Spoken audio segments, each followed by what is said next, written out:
Hi guys, today I'm going to be doing this owl that I've had for absolutely ages in my cupboard. So finally getting around to doing it. So I mixed some resin. I think I mixed 80 grams, so 40 of each A and B. And then I've got loads of glitters. So what I did was I got my glitters out and I found all my blues, all my blue pigments, all my blue micas, anything that was blue. And I chose 6 different colours plus a gold to use in all the individual little slots made by the MDF cutout.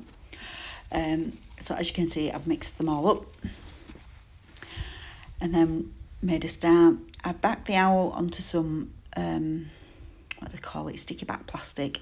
I tried that with the tape and it was just far too difficult to cut and cover each individual gap. Such hard work, didn't want any lines, blah blah blah. So my daughter suggested using this, so I did, and it's so much easier. So I started in the centre and I worked my way out. I can't believe how therapeutic it was just to do such small spaces, but with so many different colours, it was lovely. I wanted it to look sort of opaque and more like glass so that it could hang in a window and reflect the glass and the light.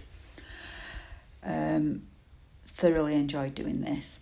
Didn't realise quite how messy it would be because of the little small holes, so I had a spatula at the ready to so that I was able to mop up and clean up with a towel at the side of me and some wet wipes and everything. So lovely to do, and it took a while. So maybe next time what I would do is do 2 batches, because it took ages because of the intricate little nooks and crannies, and because it took so long my resin started to go off. You'll see later in the video that I was struggling to get it to come off my spatula out of the tub. Fun and games, and every day's a learning day, isn't it? But yeah, love the colours. The blues were chosen by my daughter. Goodness knows why she thinks we've got a blue owl, but hey, it does actually look really very good, as you'll see at the end if you carry on watching. I got these MDF from Dennis ages ago, might even have been in lockdown, and been a bit scared to do it, partly because I've not known what to do or where to start, and sometimes it's just best to just start. So I did, and it took up my whole afternoon, and it was so lovely. Felt so great doing it. I actually put it on this board so that I could move it if I needed to. Plus it was a nice flat surface, big enough for the frame. I don't think we realised how big this frame was, but really good. As you can see, I've speeded this up because I spent most of the afternoon doing this, and it was lovely.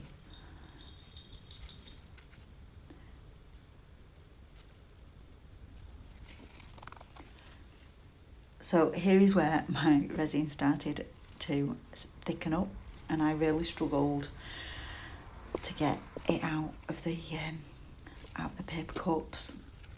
I've started using paper cups because they're just so easy rather than plastic, and I actually wipe them out afterwards as well and reuse them, so they have more than one use, which is good.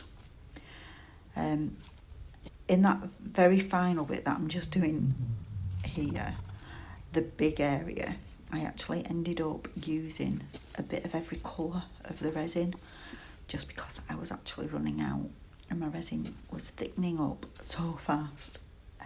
The room that I do my resin making in is like a cabin with skylights, so it's lovely and bright to work in.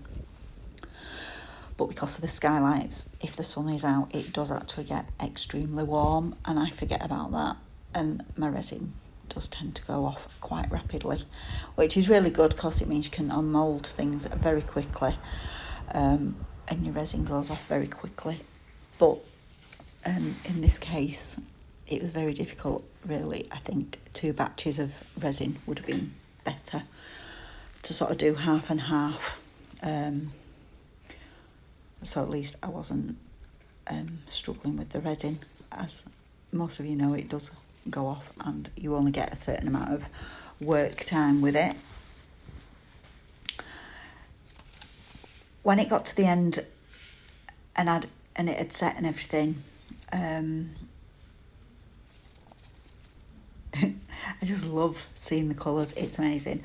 The wood, I should have painted it before I did it as well. I've learned so much just by doing this one piece.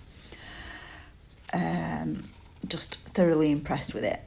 But there are a few things that I would do next time differently, like paint the wood before I actually start.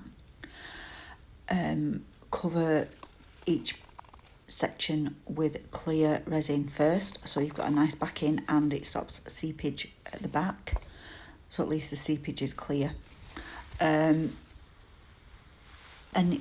mix 2 batches of the resin. As you can see, look, I'm going through the rainbow of the blues to fill it all, because I was rapidly running out of resin.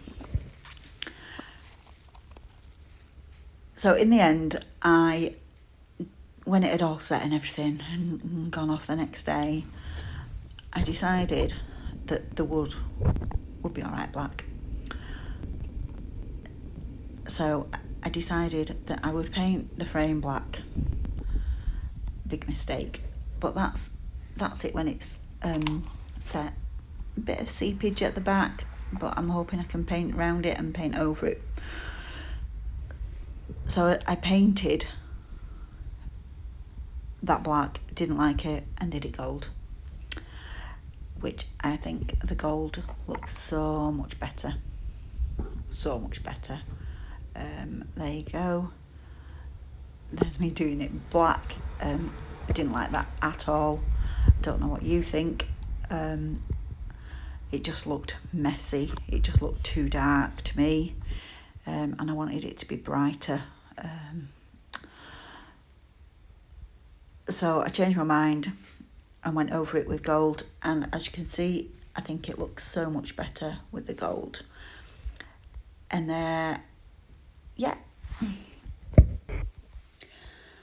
So that's the back side, and here's the front. I love him. And thanks for watching. It's been a pleasure to do this. Can't wait to do some more.